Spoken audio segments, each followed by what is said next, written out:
I have a healthy outlook on this. I just view all white people as problematic. So it doesn't matter what party you're in. It's just going to be. And I know that's a joke, and you can make every joke in the world on it. Yes. I just want to point out Yes. that we do live in an era now Yes. where lots of stuff can't happen in reverse. Yes. Like, I can't make that joke about you. Right. Well, that's the top dog. And I don't want to. Right. but I couldn't say what you said in reverse with blood. Sure. Absolutely. And there's lots of examples I could give of that. Right. And that's okay. Now That moment was Bill Maher pushing back against Larry Wilmore after Wilmore suggested that whiteness itself is inherently problematic. Maher, to his credit, finally drew a line. But like many self-described classical liberals, his awakening comes about 10 years too late.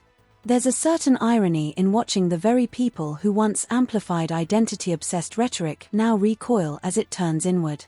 The constant fixation on race, guilt, and demographic scorekeeping is devouring the same movement that nurtured it slowly, predictably, and almost comically. The world is not in public.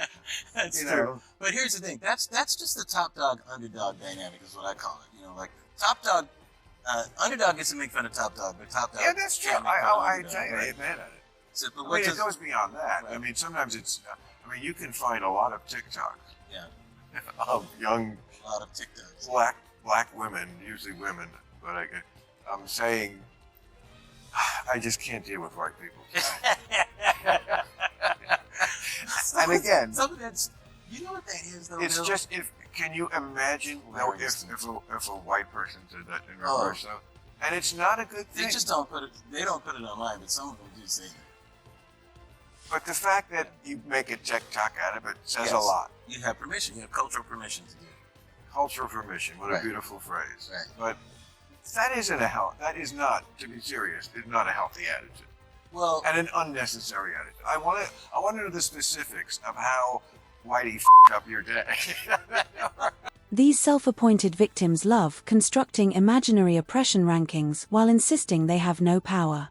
But here's the truth: you're not oppressed if you can get someone dragged, fired, or publicly shamed over an offhand joke. That isn't justice. It's social power disguised as moral outrage. What they're after isn't equality, it's control, using guilt and emotional leverage to dominate the culture one cancellation at a time. Especially like the health of individuals and stuff like that, because certain traits are passed down, and as well as habits, because sometimes culturally you can stop, you can be the intervention on bad legacies and that types of things. Of course, education and that type of thing. But I think a lot, and I know this is old man yelling at the clouds type of thing, for me, but a lot of it, I believe, is suffering by extinction. Like a lot of sometimes protests, like when I see protests by proxy, I feel that way, as opposed to protests when you have skin in the game. Right. Right. Where it's like, you don't have skin in the game, so you can say whatever the you want. If you have skin in the game, you're going to act a little differently when it comes to this. And that's why things will be in perspective, Bill. That's why it was dumb for them to compare the Vietnam protests in the 60s. Those kids did have skin in the game. That's correct. They did not want to get drafted and go to... The sad thing about Larry Wilmore is that he really did have talent. He was a clever writer with solid comedic instincts back in the 90s, before he leaned fully into racial grievance as his brand.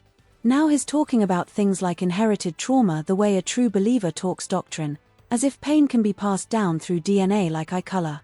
It's a stretch. Every generation faces hardship.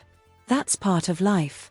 But today's activist class treats suffering like a limited resource reserved for whichever group tops the hierarchy this week. If we're all defined entirely by the wounds of those who came before us, then no one is responsible for what they do today, and everyone is responsible for what someone else did decades or centuries ago. As Thomas Sowell warned, we're drifting toward a world where guilt is collective, but accountability is optional. So here's the real question. Do figures like Wilmore truly believe this rhetoric, or is it just profitable to play the role? I'm curious where you land. Drop your thoughts below.